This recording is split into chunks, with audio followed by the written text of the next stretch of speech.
Well, good evening and welcome to the online wine tasting club. I'm Jamie and this is Alex. I'm Alex. For those who already know us, you know that, but there we are. There we are. So tonight we are doing Piedmont. So following on from our little Italian excursion earlier in the month, We've been looking forward to this, haven't we? well, after years in the making of we're going to the online wine tasting club so we can get people the feeling of being there when they listen to us talk all about wine. We actually got there. We did, and it's a place that neither of us have been before, and it was absolutely worth every second waiting in for a Ryanair flight at God knows what. Actually, we weren't. We flew BA, didn't we? Well, you found for points. £1. £1. It was And a bargain. Yeah, but that has a bargain. absolutely no nothing to do with this. Nothing to do with this evening. But if you can find your £1 bargain flight, get yourself to Torino or get Milano. yourself out there. So what are we going to do today? So tonight's show, we're going to Italy. A big reason for the wines that we chose is we went there. We've been to 3 of the 4 wineries we're going to talk about today. The other one, I did an Italian trip last year, and it was maybe my favourite wine in Italy. So we're going to play with that. So what is Piedmont? So Piedmont, it translates as a feet of the mountain. Yeah, exactly. Or Piemonte. Piemonte, if you're going to be Italian all about it. Yeah. So because we're nestled in the foothills of the Alps, and you come out and you then have these rolling hills, and it was really interesting, kind of driving up there. We'd gone into Modena, and then we were coming up, and it was like, oh god, it's flat. This is a bit flat. It's really, a bit flat. Really flat. Where are they going to grow any grapes? Yeah, I mean they still did, but they weren't. And then all of a sudden, it just went. Yeah. And, so what I found about this, the people were epic, the culture, the history, the food, and it showcased that wine is more about just, here's a bottle of something, this is what it is, and that's what's going on. So we're doing a little bit of talk. Can you do Piedmont in 6 grapes? 6 Probably wines? Probably not. And but what you can do is you can taste along with us. We were doing a little bit of our listening back to kind of the stuff of us driving around the car, and I'm like, we could do a tasting just on Barbera, we could do a tasting just on this, just on this. So we've tried to kind of cram it all into 6 grapes. We're going to do some Arnaise first. We're then going to go east and do a little Timoroso, which is cool. Yeah, that's new to me. We've then got 2 wines from the same winery, from Clerico, which is there's a Dolcetto, which I think every winemaker we spoke to said this is the wine for all occasions and breakfast. We've got a bit of Barbera, and then we're doing Nebbiolo, which we think, I think when you mention Piedmont, Nebbiolo is the thing that jumps out. People go, that's the king of reds, the Barolos, the Barbarescos in this. Please. So little notice. Alex and his typos. I meant I changed the numbers, but I didn't change the connecting word. It was supposed to say wines 3, 2, 6 out of the fridge. That doesn't mean wine number 3, number 2, and number 6. It means 3, 4, 5, and 6. So if 4 and 5 are still in the fridge, get them going. They'll warm up in no time at all. And anyway, they'll witter on. So exactly. So we'll do some wine. We'll talk about food pairings, do a little bit of Italian wine lore, just not enough to bore anyone, but enough to know where we're going and go from there. But what's really fun, if you're joining us for the first time, we do have the Slido. So we don't talk about our tasting notes too much unless you really ask. And you're able to either scan the QR code or go to Slido or go to towtc.co.uk/taste. Exactly. Look at that. We've only been doing this for 2 years and I finally got it. So I think what's probably important is let's get wine number 1 in the glass and start having a little chat about that.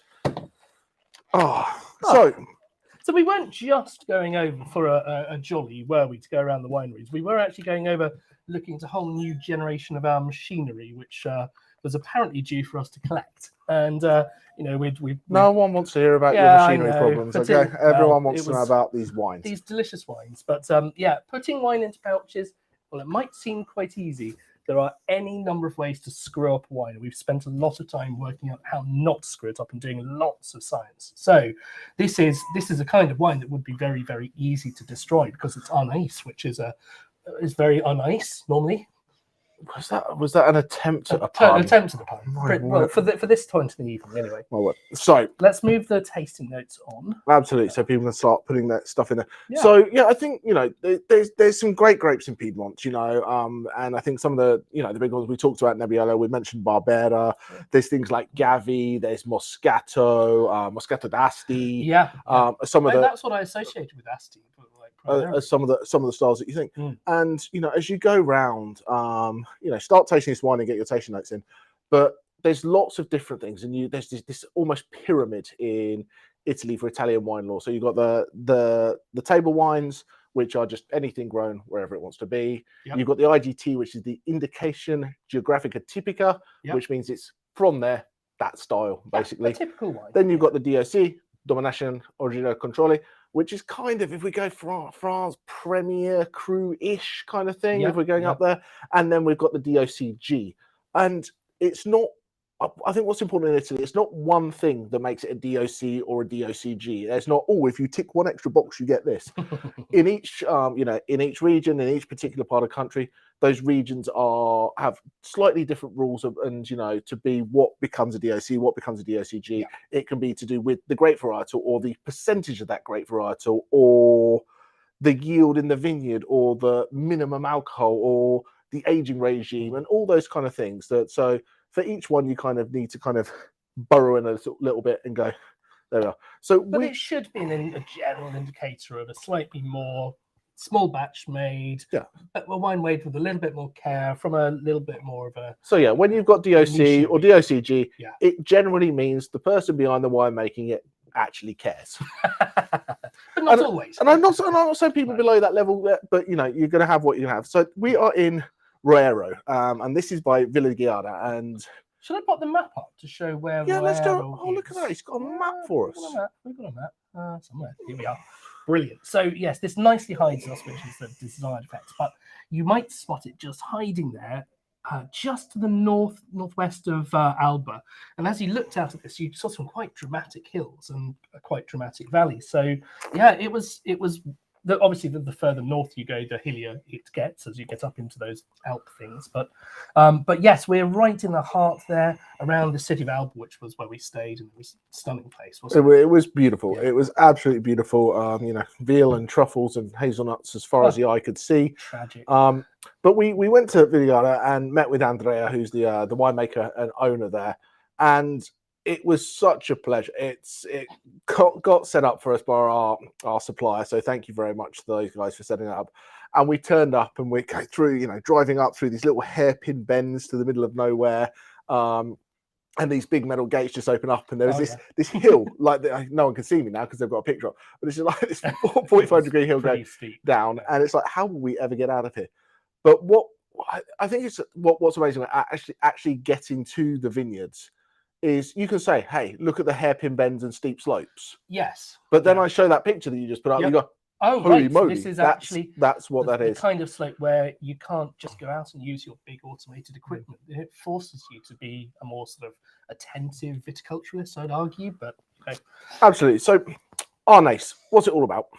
Well, what do you think is my question? Your feelings on it? Do you like it? Do you not like it? So we've done a few examples now of it. It was a grape I didn't know too much until quite recently, and I'm very delighted you've introduced me to it. It's a really, really pleasant one. There's a lovely textural element to this one that I perhaps wouldn't necessarily expect from some of the other ones we've tried. It's got some lovely. What I love about this, it's got aromatics and texture. Yeah. And sometimes you don't get both. You'll get a very kind of aromatic Viognier, but it'll be nice and light and fresh. You'll get a really kind of weighty Chardonnay with a lot of lees, but you don't get all the aromatics. This is kind of Viognier meets Gruner Veltliner. Yeah. It's kind of my take on. But when you look at that, you've got that there. But you look at the complexity. What's exciting about these tasting notes when they come up is you could, me here, I can't read anything. I've got to stare in with my glasses. But you can see it's a complex wine just because of the different sizes of words and the number of words shows where we are. Joanna has a very good question here. Is it Lee's? No, the answer is no, it's mine. No, undoubtedly there's been he was quite sort of careful to allow a lot of Lee's contact for these. Absolutely. So you've got to have that richness. So, and what's cool about the wineries, we got to walk around, and it seems every 10 yards you go east, the building gets 100 years younger. Yeah. So we started in the very old cellar with this old lockdown door and the going down. So this is all the oldest part. So I keep pointing at this picture like people can see what I'm pointing at, but this is all underground. Underneath the old house. This is underground, but it's almost at the same level because the house goes downhill slightly, you walk in a straight line, but it's on one half of it, it's above ground level very noticeably, and you go back into the hill and it's very much below ground level. So a really good, nice, cool, stable temperature to help the wines age. And in there, actually, you've got quite a lot of archaeological evidence of the very earliest presses they used, where they would have a classic kind of sort of basket press that would be arranged there, and it would press the grapes down, and the juice would actually run out and down through a wall into the lower part of the cellar. There was this gully. It was originally gravity fed before it was cool. Yeah, gravity fed back in there. Just for that previous question about lees, just for the techie notes, it's 4 months on the lees and a load of batonnage goes on there. I'm glad you're liking this, and thank Sophia you, Magda. as well. Thank you, Magda. Thank you, Sophia. Oh God, is Strander's in the chat? Okay, hello, Caroline. Caroline Strander's in the chat, everybody. Yeah, that's great. But lots of people really enjoying this. It's a good start to the wine, that's for sure. Yeah, I think it's bright, it's fresh. It's something that you talk about food pairings. This is my epitome of what a food pairing shouldn't be, because I hate to say you could drink it by itself, but would go really well with food as well. Because I think that is what he said. To be fair, the winemaker said. But that I feel when people say that, that's a resume equivalent of I can do a task by myself, but I also work well as a team. I'm like, no, you can't. You can't. That's one step up from what's your biggest weakness. Oh, I try too hard. Yeah, I try to give people the best wines all the time. That's my biggest weakness. Yeah. But this is a classic family-run winery. He has some much more modern things now. He has a cross-flow filtration system, which is, doesn't get all clogged up like a cartridge filter or a plate filter. So it just constantly goes and does its thing. So they've got some high-tech stuff matched with the old tradition, but it's family. I think one of the most interesting things I learned from him was, so in some DOCs, DOCGs, there's rules about whether you have to have a cork in the bottle to do. That's not the case with him, but he has 2 bottling lines. One that goes and does corks, and one that does screw caps for exactly the same wine, depending on which market it's going to globally. So going over to the States, they love a screw cap, so that all goes out there. And the stuff that stays domestic, much more, is usually in corks. And then the UK, he says it's a bit of a mix. Some people want some corks, some people want screw caps, and there we go. So it just showcases that. Is a cork or a screw cap different, more important, whatever? He's very much hey, the best way to get people to drink my wine. So we've been doing a bit of science on this one, and if anyone's desperately interested, I know we've got a few MW students and diploma students on. There's not that many people. Talk to us afterwards. Yeah, there's not many people that are desperately interested. Cool I think the biggest discovery we found was the variability of corks was so much higher than the screw cap. The screw cap was really good and consistent, and yet you got some corks that would let in a whole bunch of air at first, and others that would let hardly any in. So you just get this bottle variation that you wouldn't with a screw cap. But we have, as usual, please put your food tasting pairing notes into the chat, because sushi packs from M&S, I think that's a good sushi one. It sort of reminds me a bit of like kind of some of the what's the Japanese one? Sushi. Thank you. The wine. Koshu. Yes, bless you. Oh, but it does cost you lots of money. It does. Okay, right. Great value. That is enough of that. Iberico ham and olives. Olives. We had a bottle of Arnaise while we were out there with this seafood platter, which was absolutely fantastic. So it's got a bit of complexity to match that food. Yeah. Almost. I wouldn't go too light with it. I think if you went very light, kind of just like pan-fried scallions, it'll almost be lost. You need to have something that's got a bit of a bit of garlic, a bit of spice in there to kind of go with it. I think from one of the things that I'd spotted as well is that he kept on talking about the fact that they had this mixture of limestone and sand, and that you so often get, and we could argue until we're blue in the face about what exactly it is that the soil does. That obviously the roots aren't literally sucking up the limescale, but they do get affected by it, and it's a completely different sort of acidity level to the rest of it. So it really does affect the wine. You've got that classic minerality coming through actually on the sort of the length of it. It has that mineral aftertaste. Oh, absolutely. Which is not from chalk in the wine, to be clear, but it's related to. But I think that's. I'm going to go off at some weird tangent here. No, I'm not.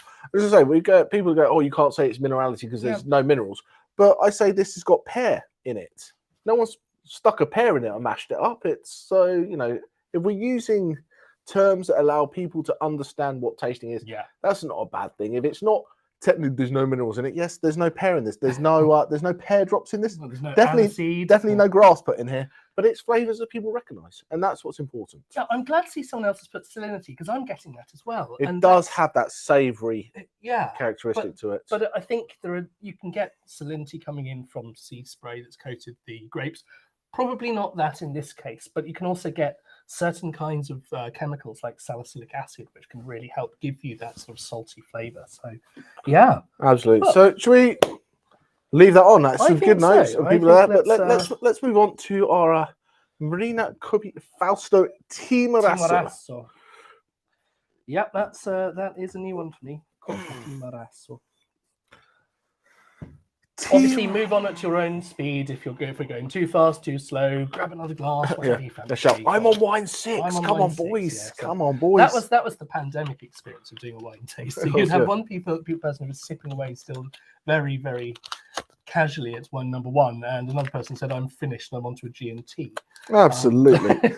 So this is a cool grape. This is a cool grape. And I first found this when I was working in the States, and a sommelier that I was working with stuck it on the pairing menu, and I was like, "What is this? Is Timorasso? Is it a place? Is it a grape? Is it it?" And just I thought Scanius Maffis are a place called Timorasso, and it sent me through a loop. So we're Collier Tuttoline, which is if we go kind of the southeast kind of portion of. So we're going kind of quite near Garvey. We're going out to the east. We can see it on the bottom of the map there. Yeah. This is cool. So the winery is Marina Coppi, and that is Fausto Coppi's daughter, the Tour de France rider, the cyclist. Yeah. Tour de France, and the Italian equivalent as well, yes. Which is presumably called Toro d'Italia or something. But it's may well be. There's a name of it somewhere. The Giro d'Italia. So there we go. But yes, clearly quite a famous and epic cyclist. So this is her homage to him. Absolutely. But however, this grape was nearly gone, extinct, disappeared, never to be seen again. But there was a guy called Walter Mazza, and his family had been growing grapes since the late 1800s. But in the 1978, I believe it was, he was doing some studies of his vineyard, and he found about 400 of these vines. What? Wow. Not together. No, just one here, there, or... one there, one here. Brought them all in, made some wine, and thought that's kind of cool, and wanted to preserve it. Could he afford to preserve it? Probably not. No. But one of the local grappa companies took the Timorasso skins as the pomma to make grappa.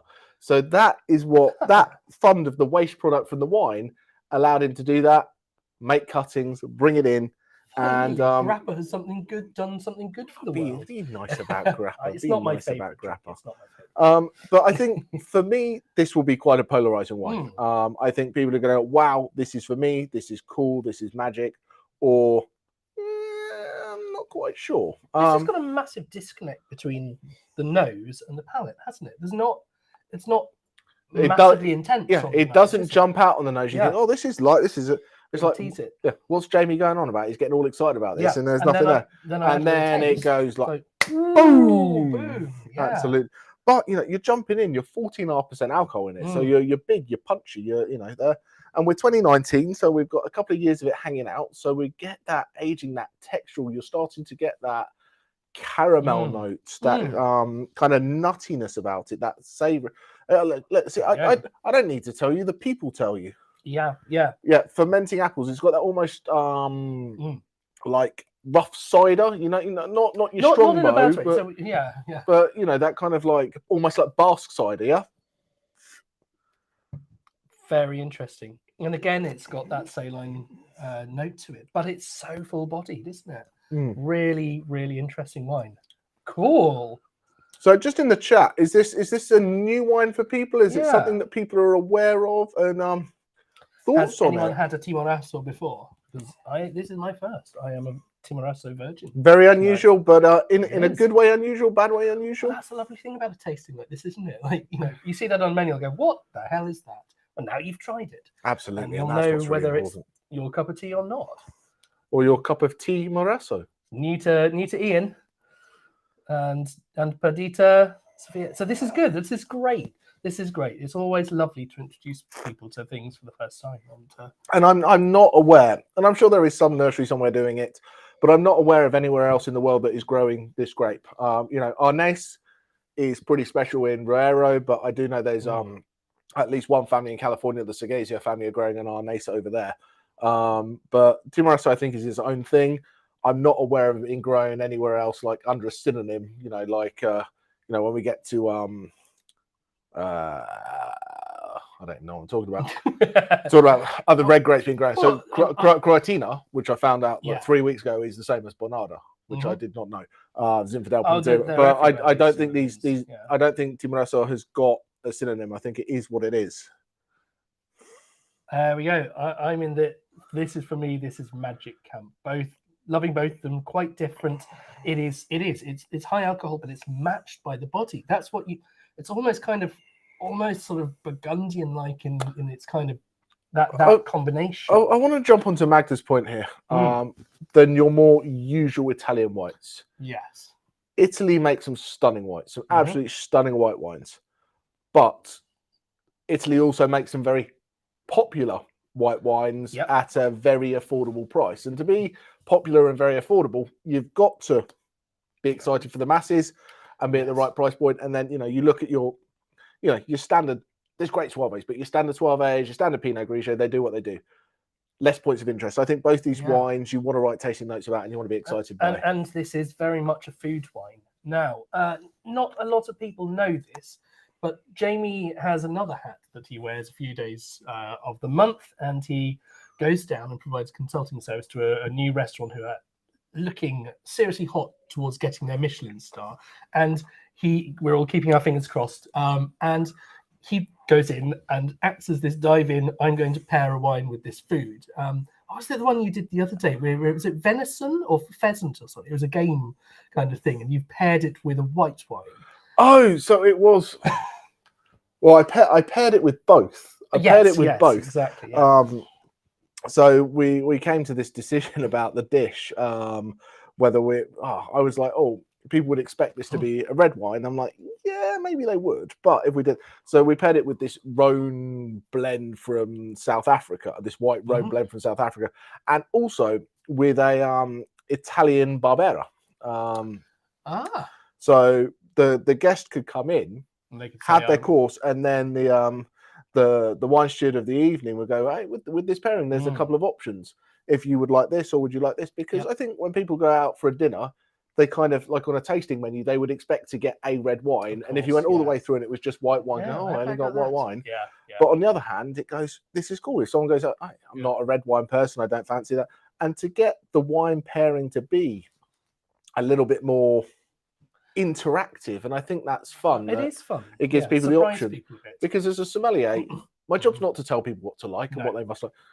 You know, it's food and wine pairing is fun, but if someone goes, I don't really fancy that, or that's not my kind of thing, to have it set for the team at this restaurant to go, do you want to do that one or that one? It makes it kind of exciting. And they said a lot of couples who are doing the wine pairing, they'll both take a different one, and then they'll taste both wines and toast things and kind of build that experience. So that's really fun.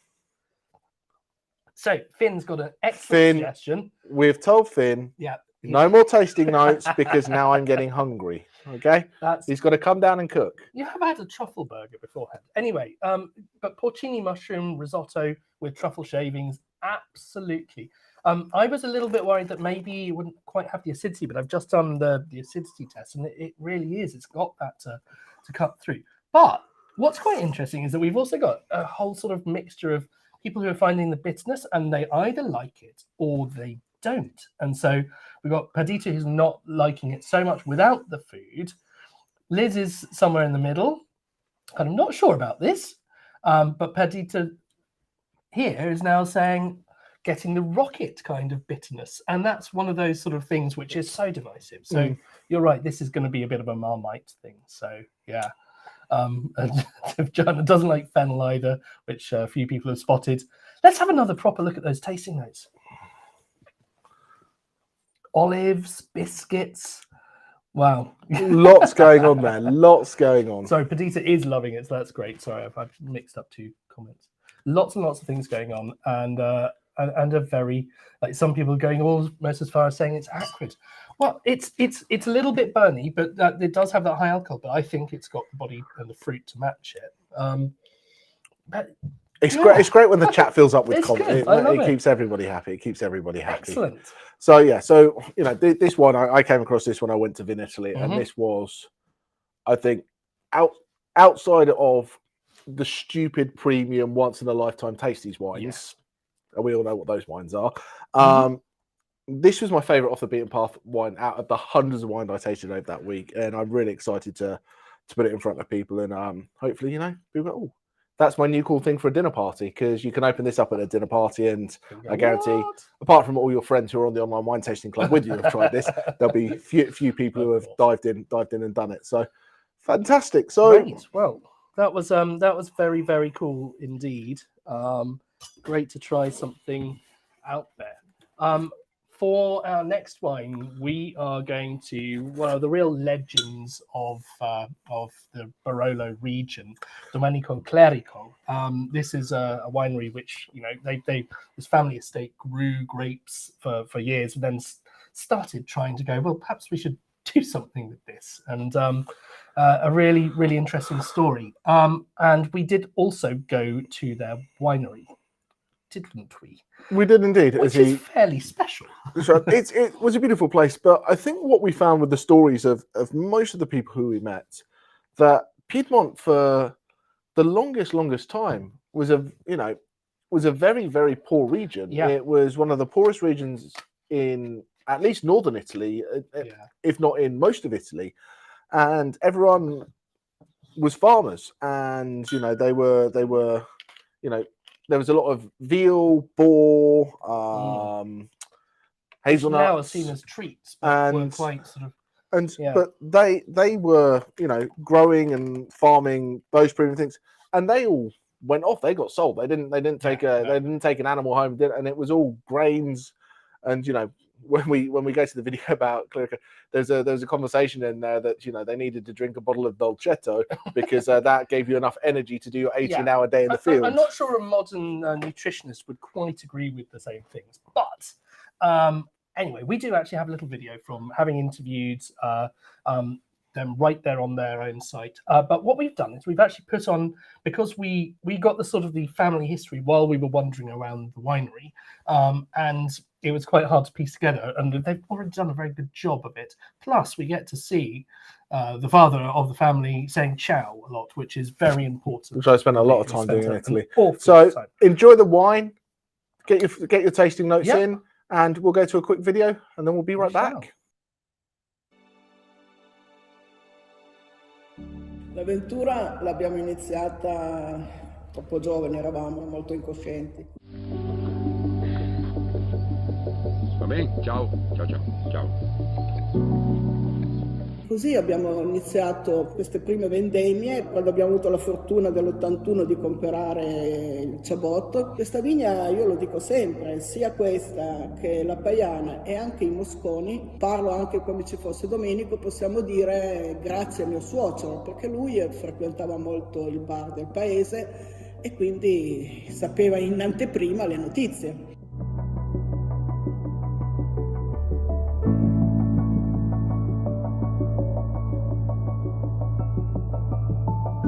Volava sempre molto in alto con la fantasia e mio suocero gli diceva sempre: ma c'hai pesca in aeroplano se vuoi. Arrivava la sera tardi, partiva al mattino presto, poi è uscito questo detto: c'hai in aeroplano se vuoi, e così poi Domenico, per ricordare suo papà, ha voluto fare questo vino. La gente mi dice adesso con i suoi occhi, nei suoi occhi capivi tutto senza che lui parlasse.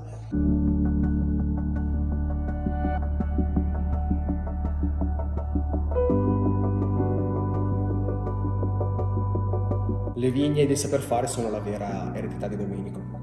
Quello che stiamo facendo è soltanto reinterpretare queste eredità forti però delle conoscenze che abbiamo oggi.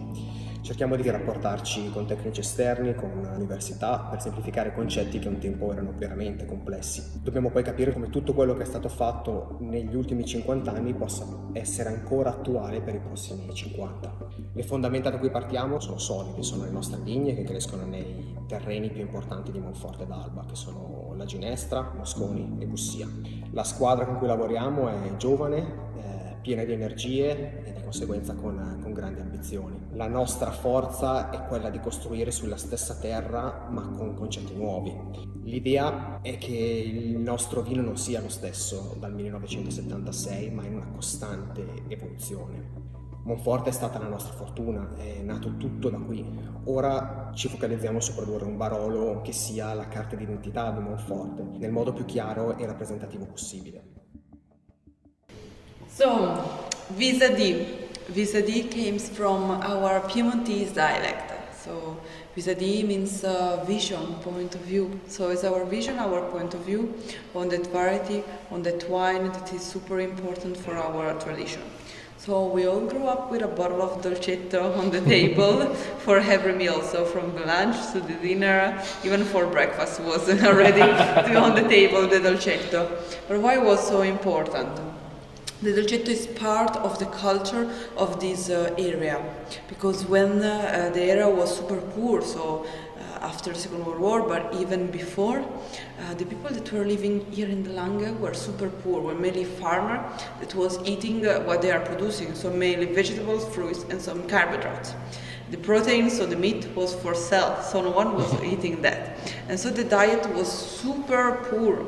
But they have to work like 16, 18 hours a day in the fields or outside in the snow in the winter, in the super warm summer, and they have no protein in the diet.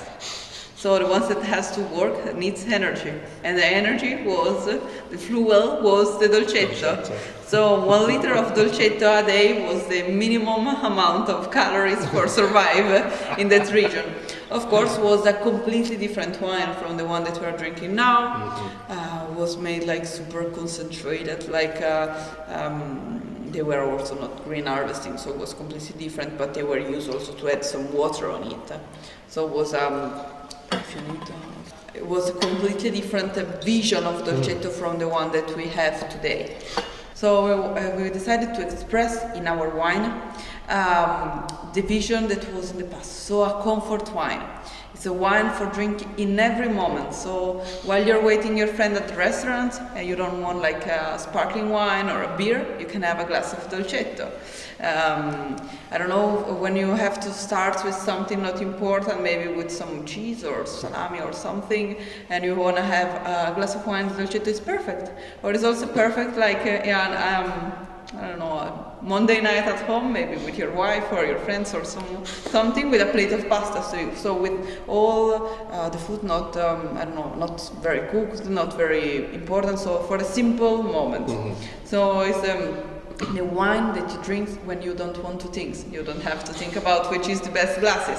You don't have to think about the temperature. You don't have to think about the vintage, the keeping, the order. So it's the one for drink in every moment. So we decided to express the easiest version of the dolcetto possible, also because we don't produce any white, any sparkling. So it's our like terrace wine, a pool wine. It's for every moment wine. Also, you can be served like a little like with shield, of course. I was going to say, it feels. And so it's our expression. All the grapes for the dolcetto came from Monforte. We have the vineyards in Bricco, San Pietro Cru and Ginestra mainly. The dolcetto has only stainless steel, so we don't have any wood influence. When we have the alcoholic fermentation, we also have with a little part some carbonic. So we add a little bit of more fruit, but the things that we want to express in that wine is like easy going, easy drinking for every moment. So the pure expression of the fruit and of the grape. Oh, fantastic wine. Just a little note on the tasting note, just so everyone's aware. So these guys are based in Monforte d'Alba. Yeah. On your tasting notes, where it says the region is the region where the grapes are coming from. So this particular dolcetto is from Langhe, and then the when we move on to the Barbera d'Alba, obviously that's from Alba. So just so there's, you can see these guys are based there, but they do have vineyard sites in all different parts of Piedmont. So they're able to source either to make single vineyard wines, which they do at the very top end, and they use these different vineyards to create lots of different styles of wine. This one they like to be nice and consistent, but I think I've got to pull out a couple of the comments here because we've got things like hard to drink without food and wasn't expecting the high tannins. Now, if you weren't expecting these high tannins, you're going to be in for a shock because this is the style of the region, isn't it? It is a region which prides itself. I also think that you would think that there wouldn't be tannins because it's called dolcetto, which means little sweet thing. Yes. It is neither little nor sweet. No. So yeah, I think, but I thought this was kind of, the most kind of, and I think Finn made a comment out there. What I liked about this is, for me, it's a wine for everybody. It's a kind of, you're having people around the table, I put a bottle of this, I talk about Tempranillo a lot in the same kind of vein, that will it pair perfectly with anything? No. Will it do really well with everything? Yeah. And you saw Celia on the interview there. She didn't seem to think there was a bad time to have a glass of dolcetto, did you? Have it with your wife on Monday. Have it for breakfast. Have it with your friends. Have it when it's cold. Have it when it's hot. The ham and cheese. And I just think it's a very versatile, very drinkable style of wine. But I do agree, it definitely does need a little bit of food just to round it out and soften especially it. when you compare it to the global wines. That's the thing. Like, they are comparing it to the wines of their region, and compared to the Barolos, this is a smooth, gentle one. But compared to a Chilean Merlot, the tannins are quite grippy. You're absolutely right. Both of these points are simultaneously right. It just depends on your perspective. And so, obviously, having that little bit of food just helps smooth it all out. Especially if you're having a Norfolk Mardler. Very nice. So what is a Norfolk Mardler? It sounds like a sort of a small bird, I think, doesn't it? But I'm guessing that's probably a warbler. A warbler. That's we're close. Yes, close. Excellent. So just if we look again at our map to where they are. So these guys are right bang on in the Barolo region, right down to the sort of the south part of it. As you keep driving past this little hilltop town of Barolo, you get down to Monforte d'Alba. They're just before that in the valley, and it's really, really impressive. It's really good, and it's a new-ish winery, and it was really interesting to, a lot of places we popped into were very historical. Yeah, and this was like, the barrel room is automatic doors. Whereas everyone else had it was a little bit like being on the Starship Enterprise. Yeah. Whereas everyone else had a key that was forged in the in the fires of Mordor in 1200 BC that was like this big. Right. So it was really cool to go in that, but still, that history that it goes back. 76 is when Giuseppe took over from his father, and it was nice. And what was nice about it, you go to a lot of these wineries, and there's you go for a tour, and it's someone who knew someone who went there. Yeah. The fact that everywhere we went, there was the family, and they were just proud of the family and the story, and the family dog was wandering around the winery. I've been on there doing grapes since I was 6 years old and stuff like that. And I think that's kind of it. It's cool that it really wine is about the people, the culture, the history, as much as what's in the bottle and what's in your glass. And I think that's really important. Now, this I'd say is fascinating because that's a lot of notes. That is a lot of notes. We've got everything from tannins and cream and yogurt and vanilla and blackcurrants. Those kind of classic sort of flavors in that group there. But lots of different clusters of different fruits, and even some development into kind of leather and things like this. Really, really interesting. So this is the sign of a classy winery. Even their wine, which is using this soft and gentle grape, they want it to be an everyday drinking one. Still. Very a complex. A lot of complexity, and that comes from the different aspects, the different altitudes, and they bring all that together and make something really interesting. And yes, it will evolve as well as it's been poured.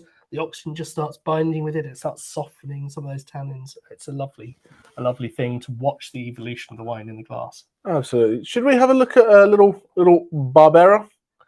I think that seems a reasonable call. Do you need to play with some videos while I find some Barbera for everybody? Ooh. And by everybody, I mean you and me. Yeah. Trevigne, which are 3 vineyards. Look at that. I can translate and everything. I just want to say, before we dive deep and meaningfully into this, me going to Piedmont, I think what I was excited about was... you know what? If you're going to be like Shut up, that, Taylor. you're not going to be allowed back. The expectation for me was, hey, these Barolos are going to be great and big and grippy and massive, and Barolo is, and I'm going to come back going, you know what? I've got a newfound love for Barolo and Nebbiolo. And I do have a newfound love for Barolo and Nebbiolo. But from the wineries we went to and the little bars we went to and the tasting we did, my new favorite drink it great from that region, without a question of a doubt, is Barbera. Yeah. So many styles, so many people, so many great things about it that I could have bored your head off and I could have done 6 Barberas and told you the ins and outs in each of every one of them. But what we thought we'd do the Domenico Clerico, not because it was the best one we had, but we just thought it was nice to, see what the same people do with 2 different grapes from 2 different parts of the world. They do some epic Barolos as well, but they are not cheap. They are certainly not cheap. You've got this cluster of the real sort of legends of Barolo. There were the people who sort of created it in the first place, but then there was this sort of reinvention in the 70s, 80s, and you've got people like Gaia Winery and all sorts of ones who started using different techniques to try to make it in a slightly more classy, scientific way, stopping the kind of premature oxidation that you'd get on a few of these wines.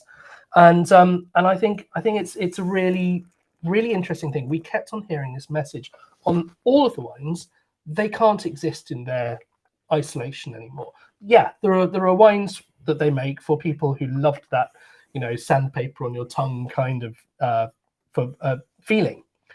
But when it came to they are aware of the world, they travel the world, they see the reaction from people, and so I think a lot of people were trying to create a slightly more rounded style of wine, but still with the complexity. But Barbera was interesting because I'm sure you remember Cecilia was talking about climate change, and so absolutely, and south facing slope versus this versus that. And I think what's cool about that region is you go to a lot of wine growing regions, and they go, this particular facing slope is the best.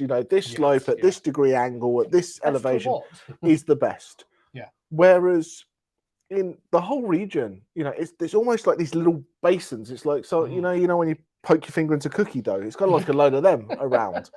So you've got north, south, east, west everywhere, and people are growing different things in different places to make that cool and right and different. There was a little comment in there about Slovenian oak and what Slovenian oak brings to the mix. So American oak, and winemaker man here will correct me when I'm very wrong about this.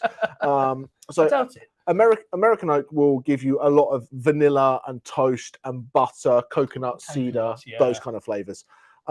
French oak, a little bit more nuanced, more vegetal, dill, herbaceous, a little bit softer characteristics, less of that big, bold kind of stuff.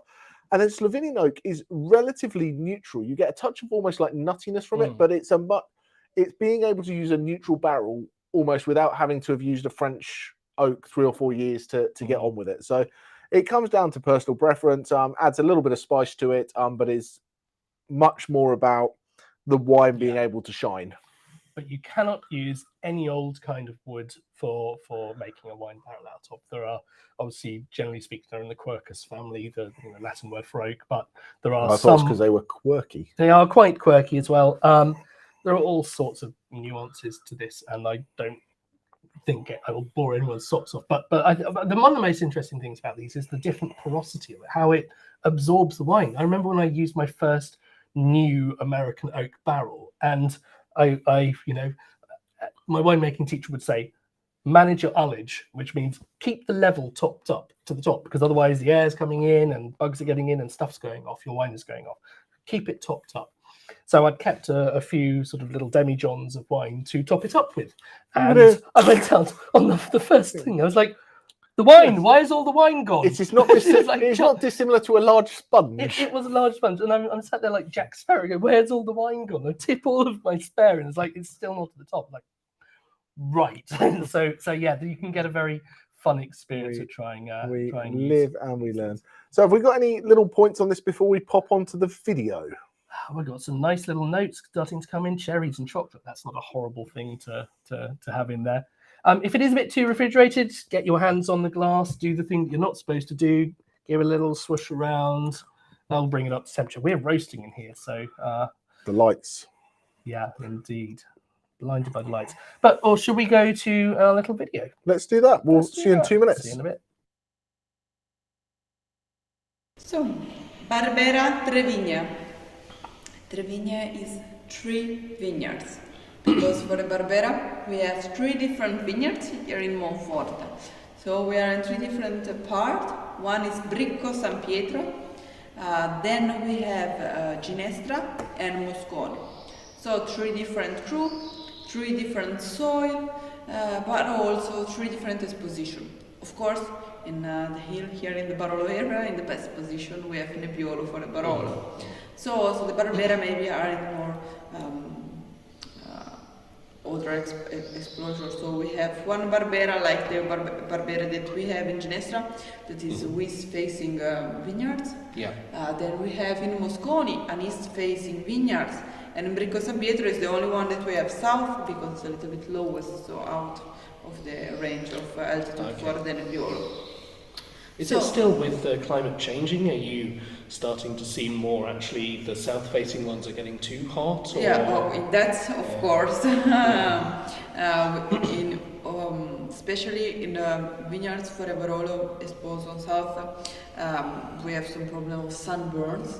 Okay, the first biggest problem is sunburns, so the berries are sunburned, so we cannot put for the fermentation, so we have to select and control more. Okay.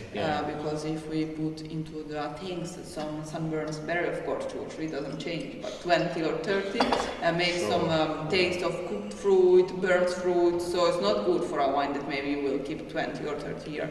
So it's changing the works, because before we were putting away the leaves for go the sun directly to the fruit, for get ripened perfectly. Now maybe it's better to open an umbrella and cover all the vineyards, but we cannot do that, so we don't put away anymore the leaves. Yeah, even only like 1 or 2 days before the harvest, only for helping the worker for the harvest. Also the quantity of fruit is changed. In the past we were like thinking about only 3-4 grapes for every plant big. Now it's better to keep like 7, but little, because it's more covered, so those go down. So it's all change, all the type of work. I always say, if my grandpa, that was the dad of the America, was alive and going to the vineyards, was dying a second time, because I grew up with him, that was like teaching me while I was like 6 years old, and I was like playing with my brother or something. You should put away the leaves. You should green harvest like in the vineyards. And now we don't put away any leaves. We green harvest in a completely different way, and we don't cut the grass in the vineyards, but even we plant more for have more fresh. So it's completely different. It was like cutting the grass every week for having no grass everywhere. So now it's completely different, the work. So with the 3 vineyards of Barbera, we harvest 3 different kind of fruits, so 3 different characteristics. Here in the wine we work as for Barolo, so all separate vineyards for vineyards. So we have alcoholic fermentation in Senecio, then we have an aging for 1 year in wood for the Barbera, it's barrique. It's quite old second or third class of barriques. With the Barbera we have also a little bit of new barriques, because we have to wash the barrique before, but a Barbera is not a tannic variety, it's more acid, so the newer barriques doesn't influence as in the Nebbiolo. But then we balance also with the other part of Barbera that goes in 3rd or 4th passage barrique. What do we do with the Barbera? We try to find the best balance possible.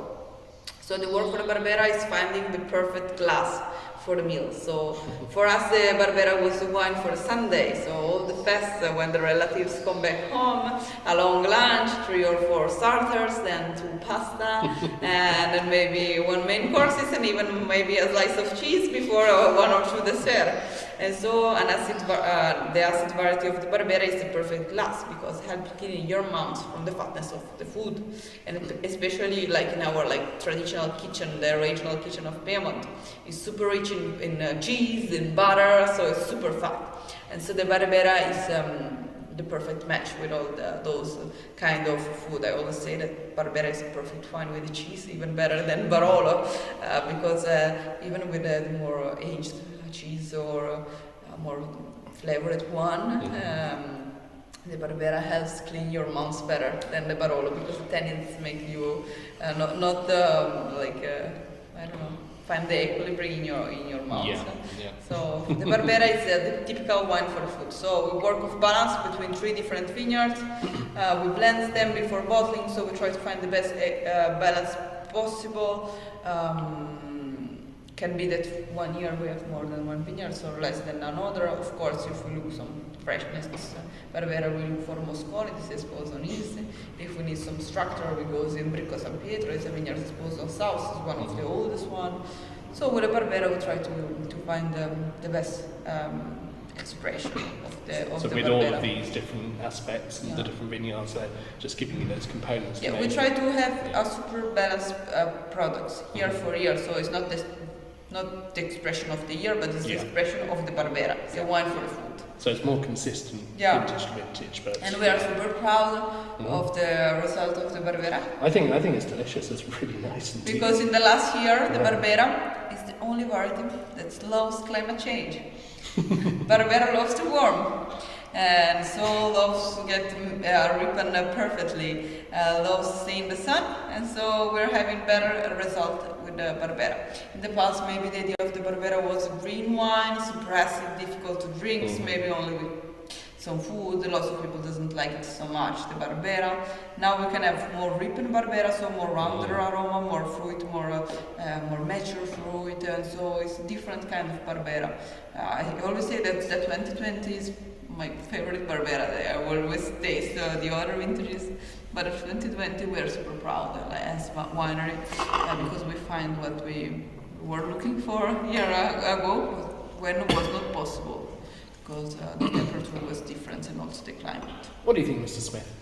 I just this entire trip, like Barbera has been enlightening. That you think Piemonte, you think Barolo, you think Nebbiolo, and the fact that Barbera is it's so drinkable, it's got great elegance, it's got great fruit, but there's also you can do different things with it. There's so many different styles you can make from a Barbera. If you want to go very, very fruity, you want to go a little bit more food friendly, something like that. Yeah. But this is delicious. It's got everything you want, and It's got the structure, hasn't it? Barbera for me is that wine you can put in the middle of the table, and everybody's going to like it. If someone likes Pinot Noir, someone likes Cab, someone like this can go in the middle. If you're at a restaurant and someone's having mushroom, someone's having lamb, someone's having veal, you can put a bottle of Barbera in the middle of the table. It goes with everything. With everything, that's what's great. It's about a versatile like wine. Oh, that's great. I love it.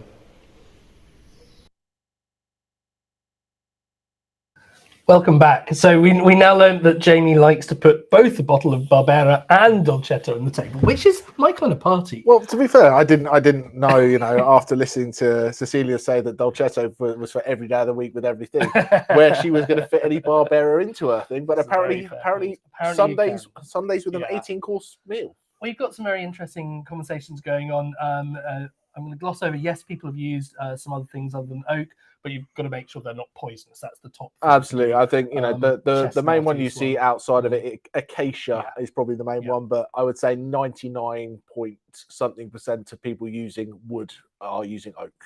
Somebody was asking if it ages. Yes, there we are, Joanna. Does Barbera age? It absolutely does. Yeah. It absolutely does, and it absolutely can. But it comes down to personal preference. It is the same with aging anyone. There's certain things that do need a bit of time. Absolutely. But if you like big, fruity, jammy styles, drink it now. And because as this ages, the tannins will soften a little bit, but those bright fruit flavors will soften as well. And they'll start to become those tertiary flavors, those leathery, those tobaccos, those dried fruits. So, and that will go all the way to there. So if you like it as it is now, drink it. Leave it for a couple of years. But, this isn't something, and I think Finn put a good comment in there. If I was filling my cellar for something I wanted to drink in 10 years' time, that's not what I'm laying down for 10 years. So it's just not. This is something that I'm going to drink, open with friends, done. 5 years, though, couldn't you? But for me, it's, and this is obviously for me, everyone can do what they want. This is something that I'd be like, oh, I've got this, I've got to hold on to this for 10 years. It doesn't sit with that same kind of level of gravitas as other wines from the region. So interesting, there's all lots of sort of cherries and chocolate flavors going on into this, and actually, strangely, the tasting notes are less complex than the previous one. I think it's harder to sort of pick out, but I think there's a lot going on with the fruit here, isn't there? There is. There's a lot of dark forest fruits here that you could go blackcurrant, cherry, blackberry. It's very forest meets hedgerow meets Black Forest Gatto-esque kind of feel to it. And because I think those are quite powerful fruit flavors, there is a lot of other flavors in the background, but it's quite nuanced. There's that kind of graphite pencil shaving thing, that little bit of spice going on, but you got to work hard to get there. You really have to work hard to get there. And that, I think there's that overriding thing that the cherry and the fruit is that I think with the dolcetto, it was easier to find the different bits and pieces because everything was quite pronounced. Yeah. True. That's fair. It certainly is dominated by those really big, bold ones. But if you compare it to other big, bold, fruity wines like an Aussie Shiraz or something like that, it's a very classy wine, isn't it? It is, but it does 12 months in oak, so it does have that time to get rich. And what's exciting is, we go over and we taste this vintage and we do this vintage, and the person at the winery goes, "This is my favorite vintage so far." I'm like, cool, happy with that. Happy We'll pour that for everybody. But this is, this is that kind of step. It's not single vineyard, but it's the best fruit from 3 different vineyards. Yes. And I think there's a part of the world that I was at a tasting last week, California winery, that is just kind of like California AVA. Single vineyard isn't always best. No. It showcases a level of quality and a level of typicity. But if you've got 3 different vineyards, you've got 3 different ingredients to be able to play with, to blend, to go, well, I want to use a little bit more of that because I need some riper fruit, or I want to use a little bit more of that because I need some more acidity in the wine or something like that. It gives you that opportunity to play. Yeah. If you've got one plot in one vineyard, A, you're praying to the weather gods to look after you quite nicely. Yes. And B, you have a bad year. There's only so much playing you can do. There's only so much wiggle room you have if you're relying on one place, one crop, one that. It'll create a wine that's more distinct and more individual, definitely. And it will reflect its sense of place a little bit more. But these are 3 really good distinctive vineyards. It's not like we're just blending to get a chemical profile of taste. This changes every year. While she wants that consistency, but it does change. You can see she wouldn't be putting her hands on and going, "I love the 2020 vintage," if it was the same every year. So what do you think of this at 14.5%? I think it's balanced. It's balanced. It's not got heat. It's not got. No, I think that's. No, and you can't say that about all wines at the sort of higher end. But yeah, I think it's funny, isn't it? You mentioned Black Forest Gatto. We're talking about those slightly milky flavors as well as the cherry, dark cherry, and chocolate. Yeah, absolutely. Yeah, I don't know anything. I just agree with the panel. You see, I do that. I work these out, and I'm like, curdled cream plus chocolate plus cherry equal. Oh yeah, Black Forest Gatto. Yeah, that's what it is. See, it's. If we didn't have anybody watching, I'd be like, well, this tastes like. What wine? Exactly. So but no, I just think it shows a cool winery and kind of the different styles and the breadth that they can make. It did look like the Starship Enterprise, didn't it? It did. We sent our drone up to go and get those shots around. Oh, do you like to tell that story? Yeah, Alex got a new drone for the trip. So if you like that 360 whatever in the middle of that it's like, well, let's not watch us talking to the person about it. No, let's have a spinny shot from the sky. But that's all him and his shirts. That's nothing to do with me. Happy days. Anyway, should we move on? We should move on because this. So I didn't know much about Domenico Clerico, but I had tried some of the GD Viral wines beforehand, and we've got in fact we've had a couple of our clients who we packed for who've used their wines in their tastings. In fact, I think there was a six pack of different wines from Vira. Yeah, absolutely. And so I was just going, ooh. This will be good. So I was really, really looking forward to it. And so this is for all of you at home to do whatever you like, okay? Because you can do. We're going to talk about the wines. I think we're going to do them side by side. But we are going to talk about them one and then the other. Yes. Okay. But because they're both Nebbiolo, they're both from the same people. Right now, the tasting notes are only up for wine number 5 Mhm. because we don't have the magic to do side-by-side tasting notes quite yet.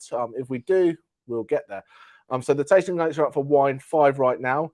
So we're going to talk through that first, but you can talk about Nebbiolo backwards and forwards. We're then going to go to wine 6, where we have a video. We were lucky enough that Francesca Vieira decided she wanted to spend a few hours of her time with us, showing us around the stained glass windows, the crazy airlocks that they used down there, where they overfilled barrels, so the wine's actually kind of coming out the top of the barrel into the airlock, which are these beautiful glass things. Keep your eyes peeled for that in the video. And talking of the right glasses, Magda's clearly got some new ones. What about mine? Oh, that's sorry, not those glasses. Different kind of glasses. But yeah, loving every single wine tonight. I am as well. Spoiler. Yes, a really, really amazing winery. It's just up in the hills to the west of the village of Barolo. I know I've shown you where Barolo is on the map, so I won't get stuff again. But just as we climbed up to there, and you got the sense of this slightly higher altitude that you were going towards. So Alex might tell you that I was like a small child. I don't know, either at Disneyland or like at the zoo where you're seeing animals for the first time. That we were driving up through the hill, and I'm like, "That's that winery. That's that winery. Yeah. Look at that. That's that. That's that." And he's like, "So Alex was with me, and he kind of got that. But we'd also, because we've gone on this machinery trip, our warehouse manager was with us as well, who isn't quite as much of a wine geek as either us. No. He's like, it's a field of grapes. I'm like, no, but it's that field. Isn't that field of grapes? So it was really, really cool, and Vieira was beautiful. And until we get onto the video, I don't want to talk too much about it because you get to. But they've got these beautiful stained glass windows. It's rustic. It's cool. It's steeped in tradition, but it's also hugely modern to be able to make world-class wines. They sit at this beautiful balance point in between the traditionalist and the modernist, and I think get the best of both worlds. So what we've got here, wine 5, Nebbiolo. Yeah. From Longue. Wine 6. Our little secret recommendation of this is always the best value Nebbiolo is to go just outside the Barolo region. But I think that can be said for a lot of wines, that you find a great place in Burgundy, a great kind of Grand Cru vineyard, and just walk over the fence and you can find some really good stuff at there. But you give it your telltale sign for a Nebbiolo. If you ever want to blind taste and know you've got a Nebbiolo, if you look at a wine and go, oh, that's really light, colour-wise, that could be a Pinot Noir. And then you taste it. And you go, holy moly, that's massive. Yeah. It's going to be a Nebbiolo. Yep. It is a light-coloured wine that shocks you when you taste as to how massive and tannic it is. So this is the GD Vieira Longue Nebbiolo 2021 vintage. These guys were founded 1972. These guys started. But the families, had vineyards and have lived in the area for a long time, as many have. I mean, you find a lot of Italian families would grow grapes in their garden and would either take them to someone else to make them into wine, or they would have some small scale winemaking equipment themselves. But yeah. Well, Aldo Vieira's father, Giuseppe Domenico. Yeah, exactly. So it's all GD, which is obviously Domenico Clerico. So it's everyone's linked. Everyone's linked. But what's interesting is all these families go back to and the same story as we got. We were poor, we were farmers. Yeah. And suddenly wine became that commodity, and there was one winery and it was selling. So someone's like, I need to get in on that. I need to get in on that. The Piemonte region was, I think we talked about it before. The northern part of Italy is so different economically to the south. But even in the northern part of Italy, Piedmont was, very close to France. It was sort of very noble lands, and all these castles everywhere that you see. On top of every little hill was a little castle, and they were the real powerhouse behind the kind of economic transformation of Italy, and the biggest voice in the reunification of Italy, when it all came together from the kingdom of this and the kingdom of that, and all came back into being Italy. That was the thing, wasn't it? Like driving through, you could pinpoint where you were by looking up and going, oh, that castle. Yes, Oh, yeah. that castle. And you can kind of, pinpoint it as that's where you are. It's absolutely amazing. We're in this little Airbnb in Alba. I'm just kind of like, look through. It's like, okay, that's there over in the distance. That's where we're going because there's this castle on the top of the mountain. It's absolutely beautiful. Favorite so far. Look at that. Nebbiolo, is it a wine to just get down you? Maybe not. No, but of the ones that I've had, I'd say this is probably the closest one that comes to it. It is. Yeah, look at that. cracking, I've got my new tasting note. Looks like a Pinot Noir. Oh no, it's not. I'm going to keep that one. Yeah, quite. What a wine, this is delightful. And we've got some. Once again, our audience now getting so knowledgeable that they're able to answer the questions in the chat, which is wonderful. But what would be your recommendation? Also, you could Don't look at theirs. Oh, okay. I'm not looking at the chat. So this absolutely cries out for, like, if we want to go that Italian kind of thing, mushroom risotto full of something like porcini or ceps or something like that. That's got that umami, really umami kind of that with a load of pecorino on the top. What's that pasta that we had out there? That actually, I don't know. I have got a place. Tarajan. Tajarine. Because the J in the dialect was like Gidi Vaira. Yeah. Was the Y. So we had that. Yeah. So you could, but you could have that and just stick a load of truffles on it. Yeah. We're a bit out of season at the moment, but I think that richness from that umami that you get in there. Something that's got a bit of light spice. If you're into your Indian food, kind of like a light Indian spice, like a paneer kind of dish, would be nice with that. You just because that cheese will give you the weightiness of it. So yeah, I think that's the way to do it. Aubergine au vin. That's a great suggestion. Oh, yeah.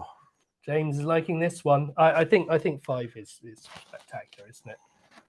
But yes, don't put this one in as the sauce. I think that would be it would be a very, very good, delicious sauce. Yeah, but maybe wasted. What's this? Favorite grape alongside Cabernet Franc? Yeah, delightful frontal red fruits, red currant. What he said. It's lovely having such wonderful people in the audience. It really is. We love your contributions. It's fantastic. So should we have a get on the case, our Welsh crowd catching up? Excellent. Yeah, this is good, isn't it? Absolutely. So should we have a quick look at the tasting notes? Yeah, let's bring them up. Move them on. So yes, there are tannins. Tannins is definitely there. I would go yes, tannins. That's definitely there. But not aggressive. It's not. It doesn't hurt you, tannins. Sometimes you get tannins. You're like, and people use the word tannins in a very negative way. Sometimes these are not negative tannins. These are delightful tannins. Soft, round. Well, I mean, we've talked about some of the food things. Is it worth, especially with wine number 6, asking people if they've got any salt to pop a little bit on there? No, we're not playing. We're not playing silly games onto wine number 6. Fine. Okay. We're just going to enjoy it because it's epic. And if people want to have some salt, they can, but we're not going to ruin it by them adding. No. It's not a spoonful of sugar helps the Nebbiolo go down, or whatever that song was. Something perfect. Like but so yeah, tasting like tannins, plum, a lot of dried fruits in there, rose, that kind of stuff. Oh, that's a good one. Yeah, that's excellent. I love this comment. So tannins are not all born equal, are they? We use this umbrella term, but it can mean so many different things, can't it? Because it can mean you left your tea bag in the cup for too long and it's like that. Oh God, it's right inside, furry kind of thing.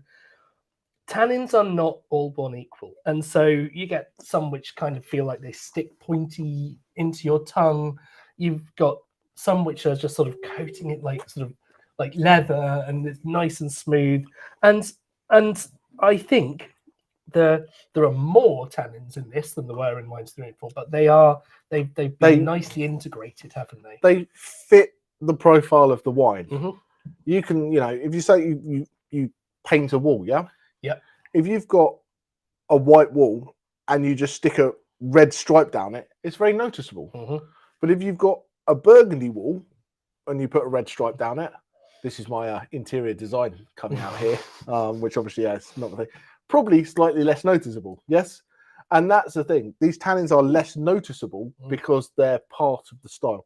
But anyway, we could talk about tannins till the cows come We home. could. Should we have a little look at what Vira have to say about their own wines? Because they're much more interesting than we are. I think that's an excellent call. So I shall pop the video up. See you in a sec.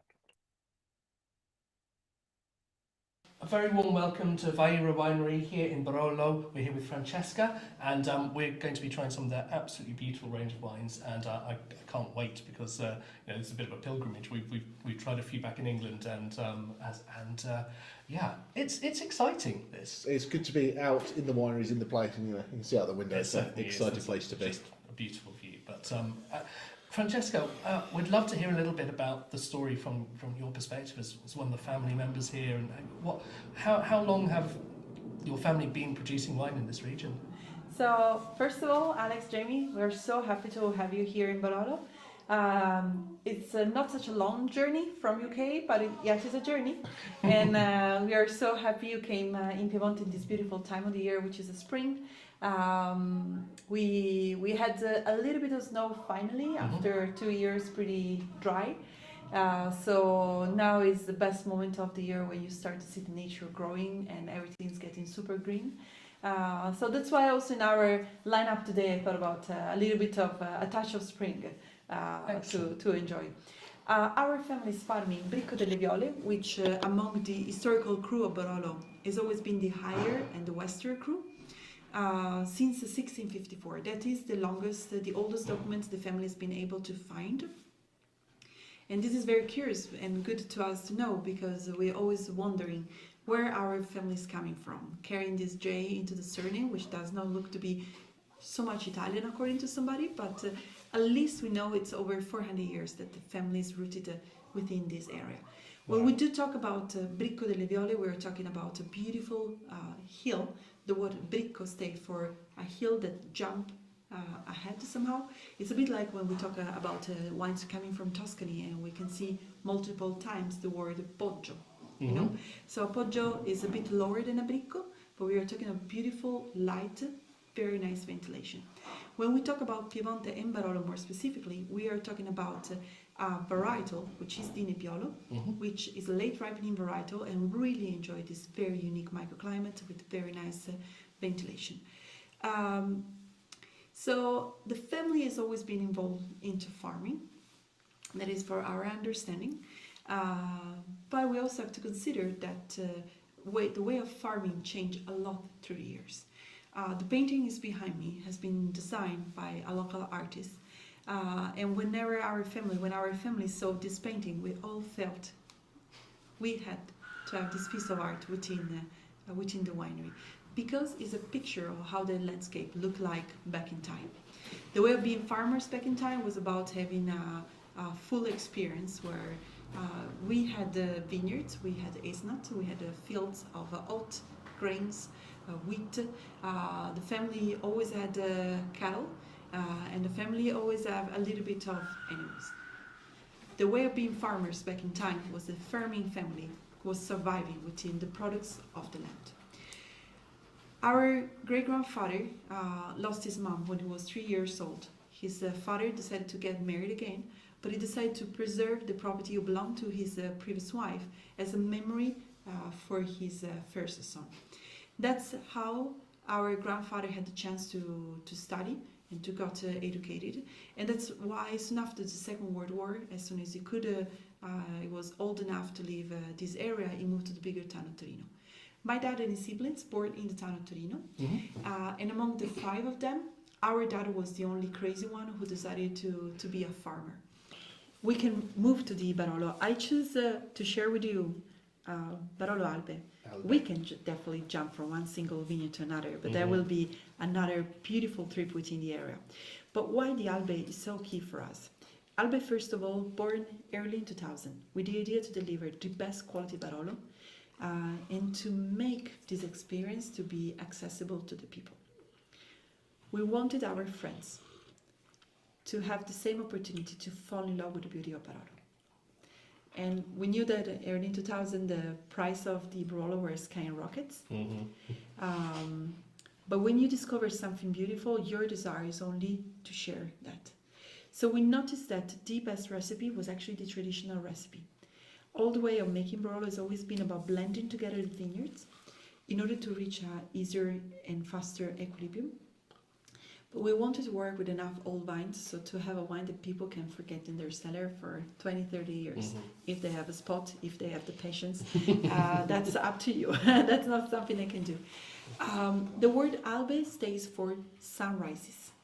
Albe is made always from the same 3 vineyards, which are the 3 sites out of Bricco delle Viole.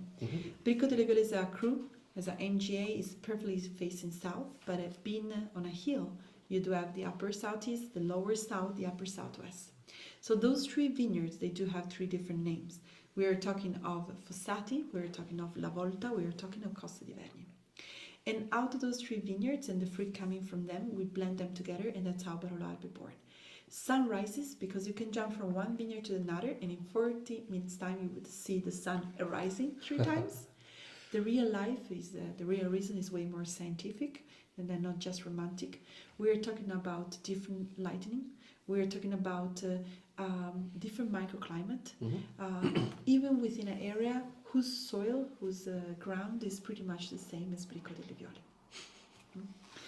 I call this Barolo Friday Night Barolo because when you deserve truly, a little award after an intense week, this still is the kind of Barolo you can pull out the cork without feeling guilty. Yeah. I've committed infanticide. That this should have been aging for another 50 years, and I've done it. This is true. It's also true that this is a Barolo from the village of Barolo itself, which does not mean it's more cooler Barolo than others, but definitely hold this idea that the tannins are a little bit more gentle. So it's true, as you can say, I opened some bottles too early, but yes, there are definitely wine that can be worthy to be aged, but the most important thing is that at the moment you pull out the cork, the wine is good, is enjoyable. Exactly. Then you can play with temperature of the food, the richness of the food, but just a little piece of Parmesan, Parmigiano Reggiano paired with a glass of Barolo, the richness, the greasiness is making the magic. It's lovely, isn't it? I'm not spitting that. Oh, internal spitting. Yeah, that's the last one. That's just beautiful, and it's like you say, it's accessible, but it's still got every bit of that fragrant quality, and you've got that wonderful combination of it's mostly sort of primary and tertiary kind of flavours, isn't it? There's not much coming through from the winemaking whatsoever, which is nice because again you're letting the place speak more.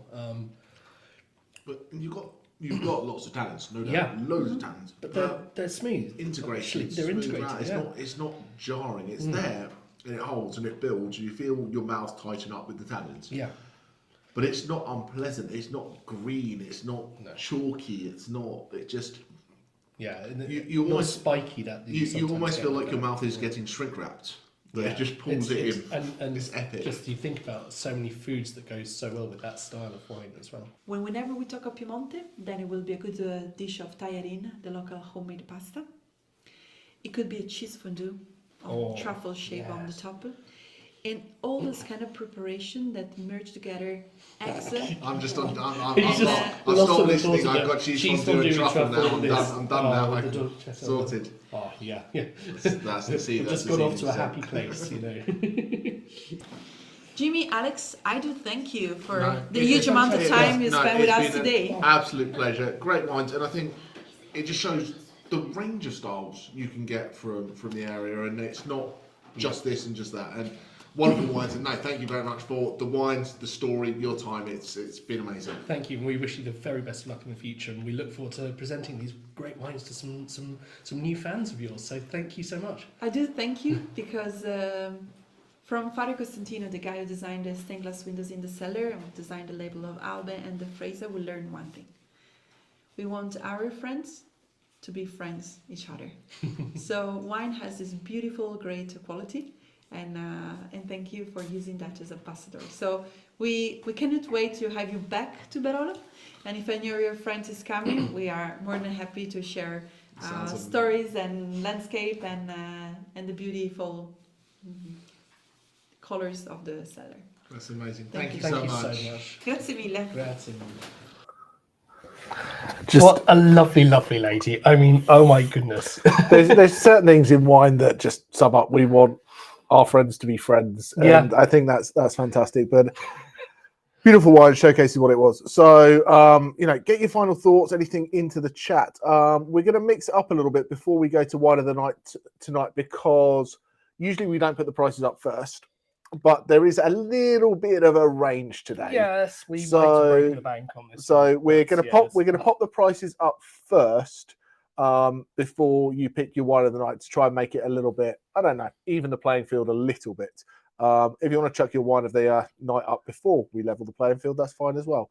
And also, after we've done wine of the night, anyone who would be most helpful to, we've got a little survey at the end about how the tasting was and all that kind of good stuff. So if you could fill out the survey, that would be fantastic. very kind If you of you, would thank prefer not to fill it out there, I'll pop you an email, and that would be great. So so the wine of the night polls up, but here come the prices. Here come the prices, yeah. Here So come- Jamie, why have we got no money left in the bank account? Because we have that'll be delicious why. Barolo. But I think the important thing is this: if you look at the two viral wines, yeah, very, very different. But it shows that if you take that little step out of the named region, you can find some very good value. I think that Albe is spectacular. It is beautiful. It's amazing. It is. And I think this it just keeps getting better and better. And that you could age. You could definitely age that for a while, a good while. And if you, but is there worth two of those? Maybe. Maybe. Depends what you're trying to go for, doesn't it? And I think that's the thing. I think all the wines tonight offer value for money. I really do. And value for money is what's important. If you right. And for whoever was upset they only had 100 mil of it. Yeah, exactly. Well, there is a solution to this. Charlie. You can get as many mils as you like. So if you go to the if you go to our website, go to the collections Piedmont. Have you got a QR code to share with the people? I do. As usual, what we don't have is many of the bottles in stock at the moment. So if you want to get it quickly, get it in now. Otherwise, what we're going to be doing is popping round on I think Monday. Not on a bank holiday, Not on a Taylor. bank holiday, Tuesday. Is it? How can it be another bank holiday? Because that's what's important. Sense. Yeah. Well, there we are. But yes. What were you looking for? The QR code. Buy the wines. Does this one work? That does work. All the other ones, they both work. I'll pop them both up. Look Happy at that. days. So if you just give that a little scan, that will take you straight to the collection. Otherwise, if you want to order a few cases of them, we'll get that ordered up or a few pallets. Yeah. However many you need. But mix and match. If you get up to 100 quid, free shipping, which is quite easy to do. That's 2 bottles of that Barolo. Exactly. But but that's with anything else. If there's anything you've had on previous tastings, or once again, if there's anything you've had on a previous tasting that you'd love that you don't see, we can get it in for you. We kind of rotate through, but we can always get the stuff in and support the people who have been there. So, should we have a look at one of the night? Let's have a little look. Ooh, I'm interested if that's changed due to the prices going up. We've still got lots of votes going. So it's got to get. It's going mad. So get your votes in now. There's a few people. We've only had a few of you get your votes in. I know you can see how many people are watching, and do pop your votes in for wine of the night. It's changed again. Okay, right. Well, number one's just dropped to number 5. This is. Do you know what this says? This is once again, they are all so close, aren't they? And also good. Yeah. I mean, it is looking like there's a pretty clear winner emerging. Yeah, and I think that comes down to, I think it would have been different with the numbers. Oh. Smith. What? It says the QR code's not working. Strange. How strange. So, yes. So, we're not going to put them all up. Yeah. But wine of the night. The wine of the night. Okay, we'll give it another 10 seconds. Well, still people ranking. Virolange. It's the Virolange. The Nebbiolo, followed by the Arnaise. Tied with the Barolo. Only narrowly ahead of the Barbera. Which is narrowly ahead of the rest. They are all so tight. That's why we couldn't really tell you. It's still changing, but it's still the Langhe. The Langhe Nebbiolo, as we said, brilliant sweet spot of price per value. It's really great. Well, all right. So when it comes to remember what you find when you Google things quite often will be coming from another country, and you suddenly get whacked with a big bill when it comes into Tax, the country. shipping, all that So, kind of yeah, stuff. and shipping. But to be fair, if you do find something that goes, this is vastly Yeah. different, show us. pop us an email, let us know because where it is, we're trying to be competitive, and Yeah. if people aren't helping us be competitive, we need to know as well. So if Yeah, you do quite find right. it somewhere, let us know, and Give if we us can the do link. something to help you out, we We'll would help you love out. to. Absolutely. So Fantastic. Well, I'm going to move the notes on to the.